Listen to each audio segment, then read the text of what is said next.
আসসালামু আলাইকুম ভিউয়ার্স, আজ মিষ্টি কুমড়াতে কী কী উপাদান রয়েছে তা নিয়ে আপনাদের সামনে আলোচনা করব। মিষ্টি কুমড়াতে রয়েছে vitamin B complex, vitamin K, magnesium, zinc ইত্যাদি। মিষ্টি কুমড়াতে ভিটামিন কে থাকার কারণে হার্টকে সুস্থ রাখতে সহায়তা করে। এছাড়াও রয়েছে মিষ্টি কুমড়ার বিচিতে প্রোটিনের উৎস, যা মানবদেহের জন্য অনেক উপকারী।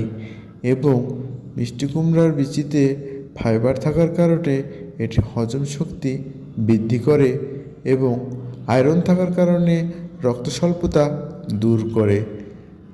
মিষ্টি কুমড়া মানবদেহে ওজন কমাতে সহায়তা করে। এছাড়া রয়েছে জিঙ্ক অ্যান্ড ন্যাচারাল সোর্স, যা মানবদেহের জন্য অনেক উপকারী।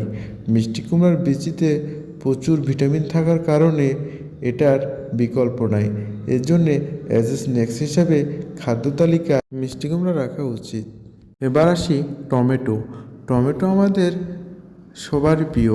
টমেটো একটি জনপ্রিয় সবজি, এটাকে আমরা সালাদ করেও খেতে পারি। টমেটোতে রয়েছে ভিটামিন এ, সি, কে এবং পটাশিয়াম। ভিটামিন সি টমেটোতে থাকায় এটা আমাদের রোগ প্রতিরোধ ক্ষমতা বাড়ায় এবং চুল এবং স্কিন সুন্দর রাখতে সহায়তা করে। এছাড়াও দাঁতের জন্য অনেক উপকারী। আমরা যদি প্রতিদিন একটা করে টমেটো খাই, দেখা যাবে আমাদের ভিটামিন সি এর অভাবটা পূরণ হবে।